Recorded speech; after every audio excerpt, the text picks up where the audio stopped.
નમસ્કાર બાળકો, કેમ છો? મજામાં છો ને? આજે આપણે ધોરણ 12 ભૂગોળ એમાં ત્રીજો પાઠ ભણીશું, માનવીની પ્રાથમિક અને દ્વિતીયક પ્રવૃત્તિઓ. તો કે પ્રાથમિક એટલે શું? તો કે શરૂઆતની, અને દ્વિતીયક તો કે શરૂઆતની ઉપર એટલે કે એના ઉપર આધારિત જે પ્રવૃત્તિઓ હોય એને આપણે દ્વિતીયક કહીએ. પણ આગળ પાઠમાં જેમ જેમ આપણે ભણીશું તેમ આપણને ચોક્કસ એનો ખ્યાલ આવશે કે જે પ્રવૃત્તિથી મનુષ્યને આવક પ્રાપ્ત થાય છે તેને આપણે આર્થિક પ્રવૃત્તિ કહીએ છીએ.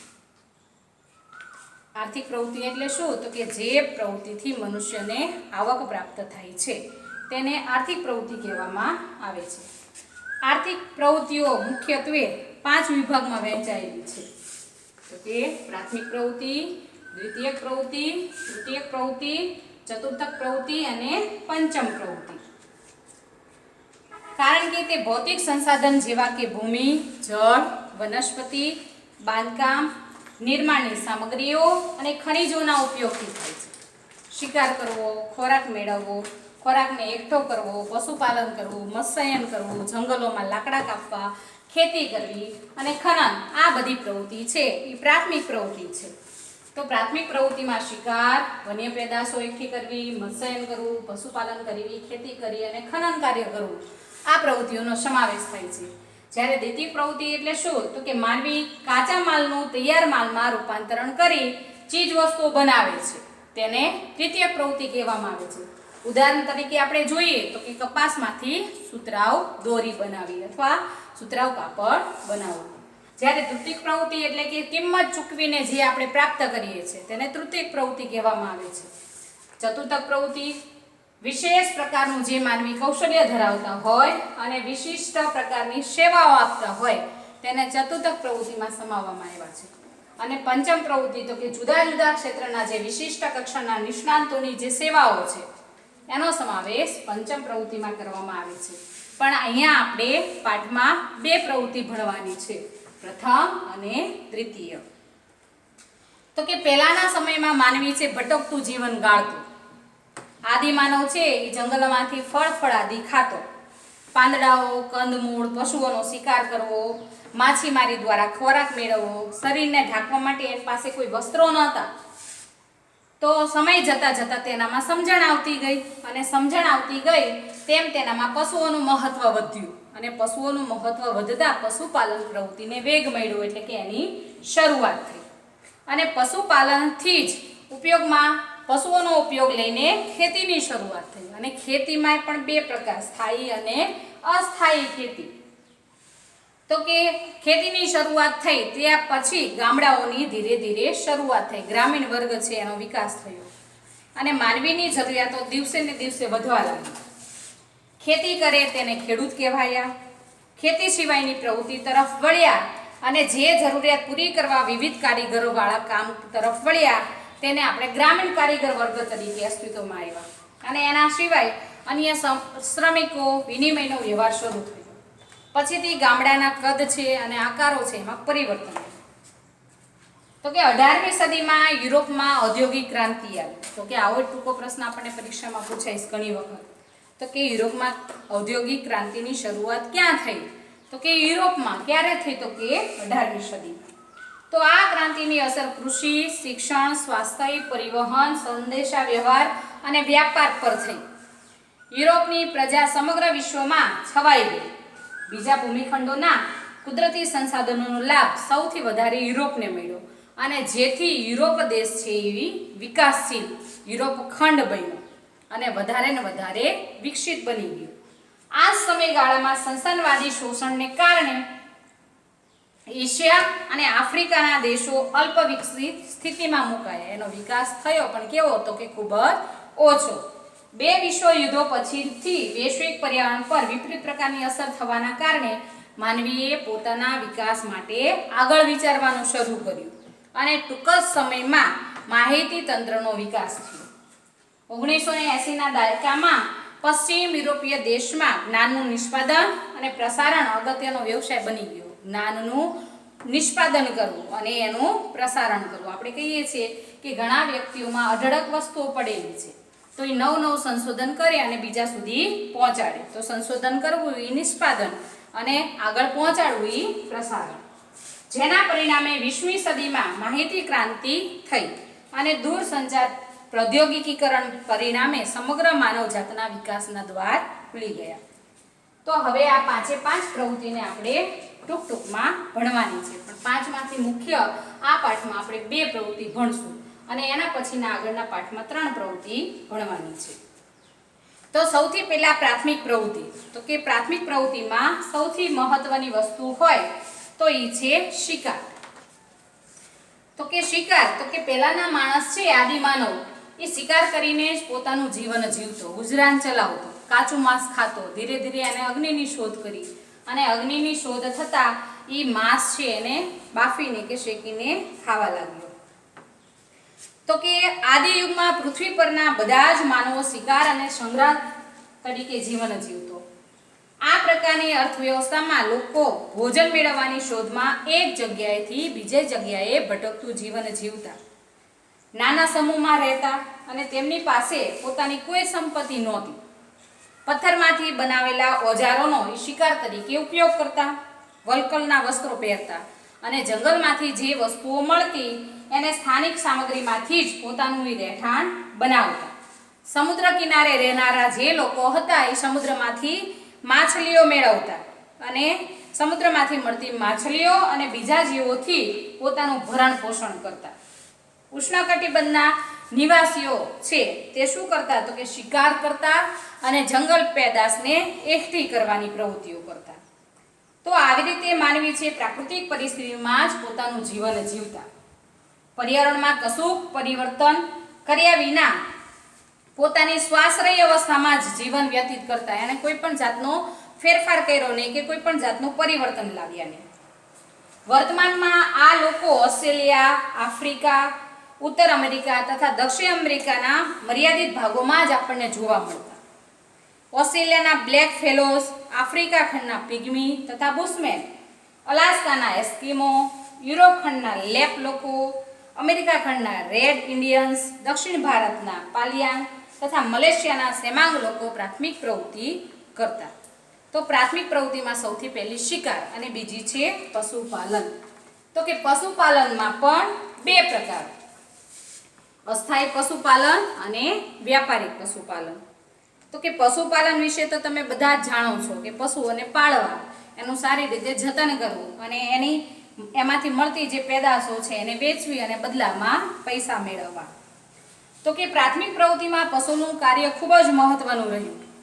આજે પણ ઘાસના મેદાનોમાં વસતા લોકો ગાય, ભેંસ, બળદ, ઘોડા, ડુંગર પ્રદેશમાં લોકો રેન્ડિયર, રણ પ્રદેશમાં લોકો ઊંટ, ઘેટા બકરા, પર્વતીય પ્રદેશના લોકો લામા અને યાક, આવા જુદા જુદા પ્રદેશોમાં વસતા લોકો જુદા જુદા પશુઓને પાળતા.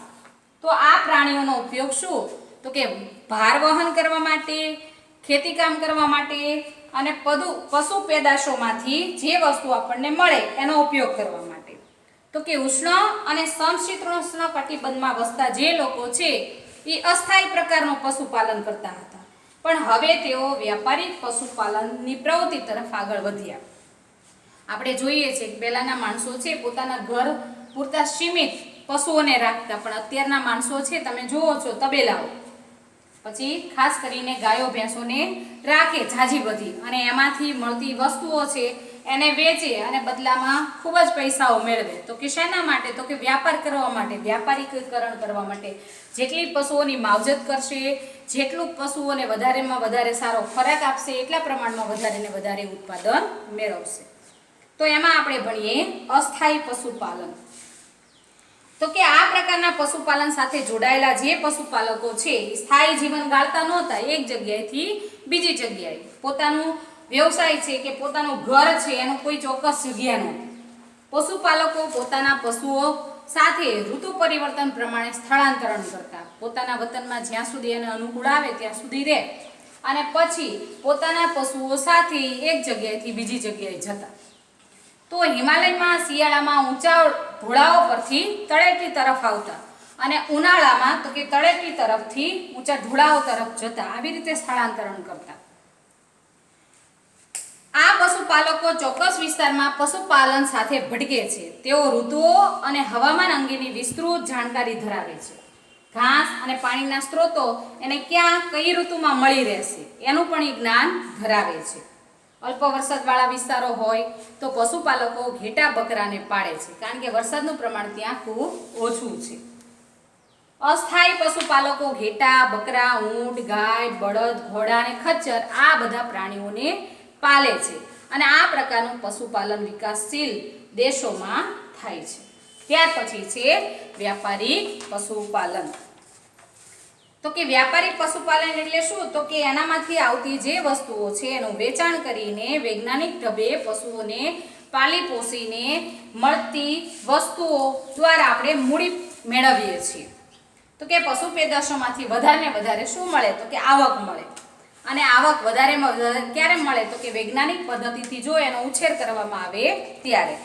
તો આ એક વિશિષ્ટ પ્રકારની પ્રવૃત્તિ છે જેમાં કેવળ એક જ પ્રકારના પશુઓ પાળવામાં આવે છે, જેમ કે ઘેટા, બકરા, ગાય, બળદ, મરઘા, બતક, ઘોડા વગેરે.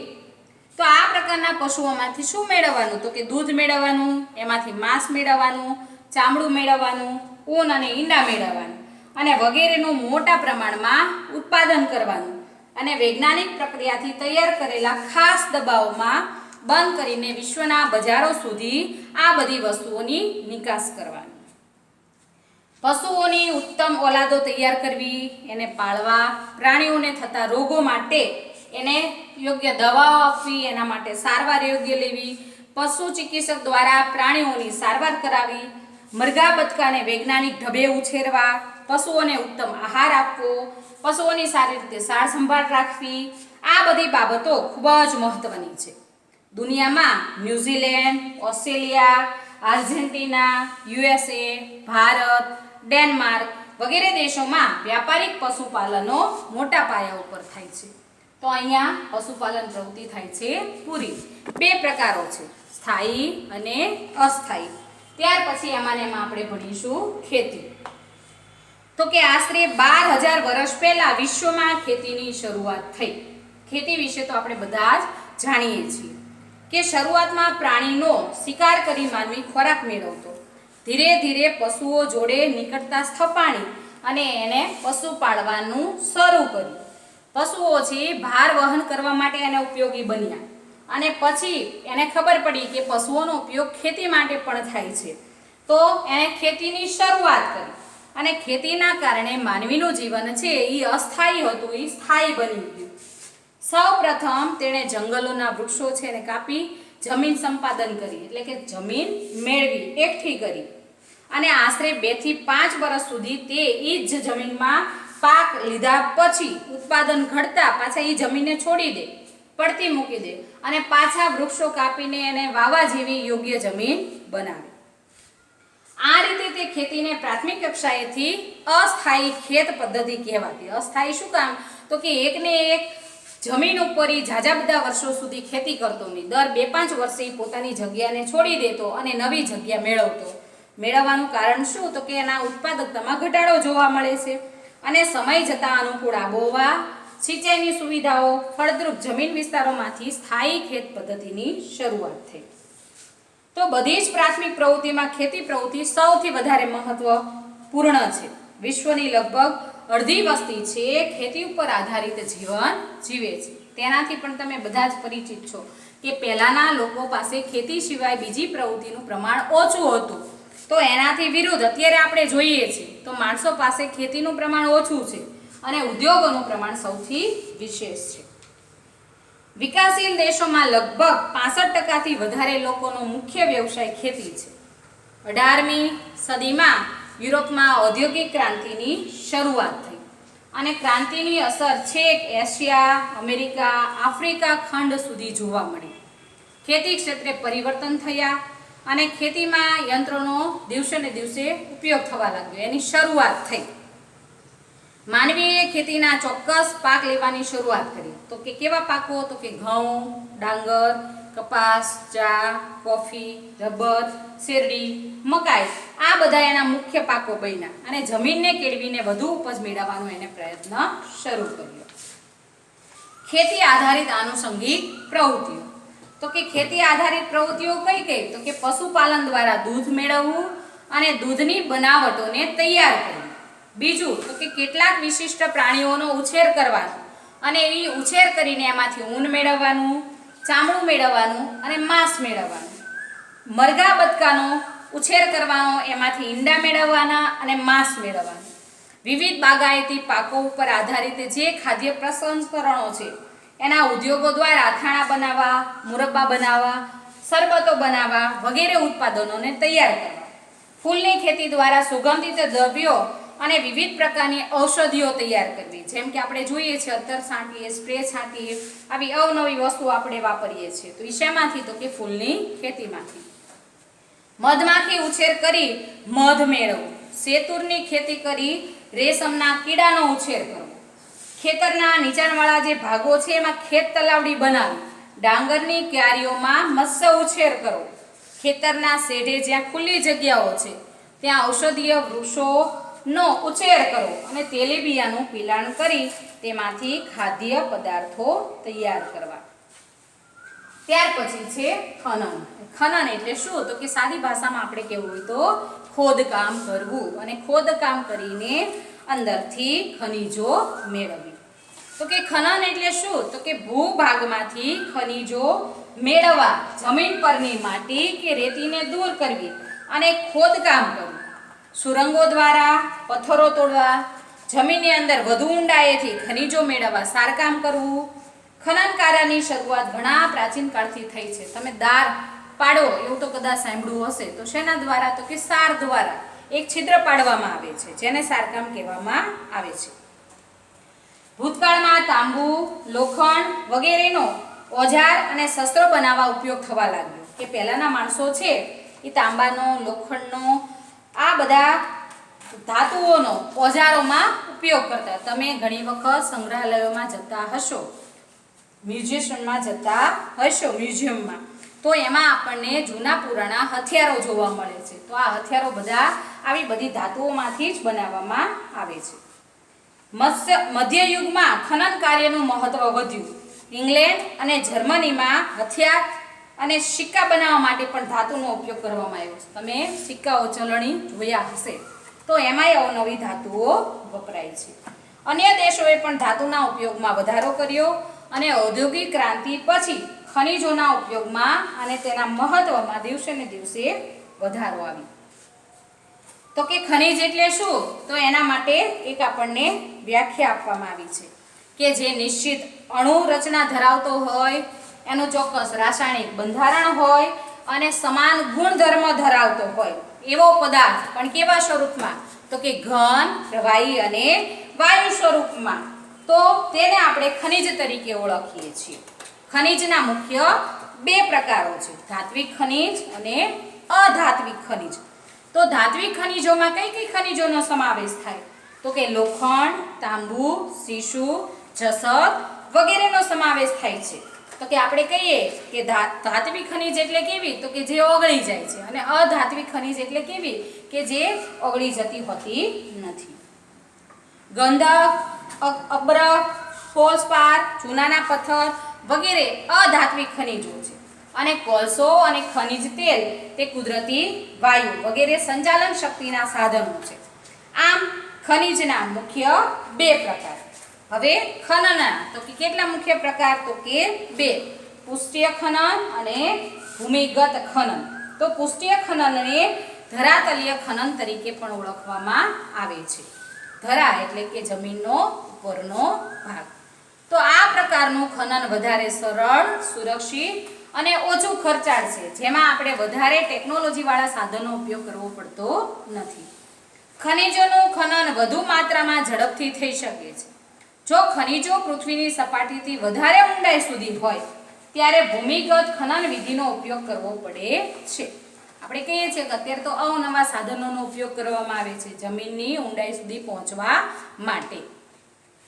તો પૃથ્વી સપાટીની ઊંડાઈથી ખનિજોના ખનન કાર્યનું ખૂબ જ મુશ્કેલ અને અસુરક્ષિત ગણાય, જેમાં આપણી સુરક્ષા હોતી નથી. ઘણી વખત તમે સમાચાર સાંભળતા હશો કે ખીણમાં માણસ દટાઈ ગયા અથવા ખીણ વધારે પડતી ઊંડાઈએથી ખનિજો કે ખોદકામ દ્વારા માણસને પ્રાણવાયુ ન મળતા એનું મૃત્યુ થયું. તો આ બધું થવા પાછળનું મુખ્ય કારણ શું? તો કે ત્યાં આપણી સુરક્ષા નથી, અસુરક્ષિત આપણે છીએ. તો તેમાં લિફ્ટ, ઊંડાઈથી ખનિજો બહાર લાવવાના સાધનો, વાયુ સંચાર પ્રણાલીની જરૂરિયાત રહે છે. તો આ પ્રવૃત્તિ ખૂબ જ જોખમ ભરેલી છે. આપણે કહીએ જેમાં આપણા જીવનું જોખમ છે. તમે ઘણી વખત સમાચાર સાંભળતા હશો કે લિફ્ટ નીચે આવતા આવતા અડધવચ્ચે અટવાઈ ગઈ, એટલે કે બંધ થઈ ગઈ, પછી આપણે કોઈનો સંપર્ક સાધી શકતા હોતા નથી. તો આ બધા સાધનો છે આપણા માટે જોખમરૂપ બને છે. કારણ કે ઊંડાઈથી આવેલી ખાણોમાં ઘણીવાર ઝેરી વાયુઓ ફેલાય છે અને ઝેરી વાયુઓ ફેલાઈ જવાથી માણસોનું મૃત્યુ થવાની સંભાવનાઓ વધે છે. ખાણોમાં ભૂસ્ખલન થવાની પણ પ્રક્રિયા થાય છે. આપણે કહીએ છીએ કે માણસ ઊંડે ઊંડે ખોદતો જાય એટલે ઉપરની જમીન છે એની મજબૂતાઈ રહેતી નથી, તો ઘણી વખત ઉપરનું પડ પડી જાય છે કે સરકી જાય છે. કેટલીક વાર ખાણમાં આગ લાગવાથી પણ અથવા પૂરના પાણી એમાં ધસી આવતા મોટી દુર્ઘટનાઓ સર્જાય છે. આમ ખાણમાં કામ કરતા શ્રમિકો મૃત્યુ પામે છે. તો વિકસિત રાષ્ટ્રો અદ્યતન યંત્રો દ્વારા આ પ્રકારનું ખનન કાર્ય કરે છે. હવે આપણે ભણીશું દ્વિતીય પ્રવૃત્તિ, પણ આના પછીના વિડીયોમાં એને આપણે આગળ વધારીશું.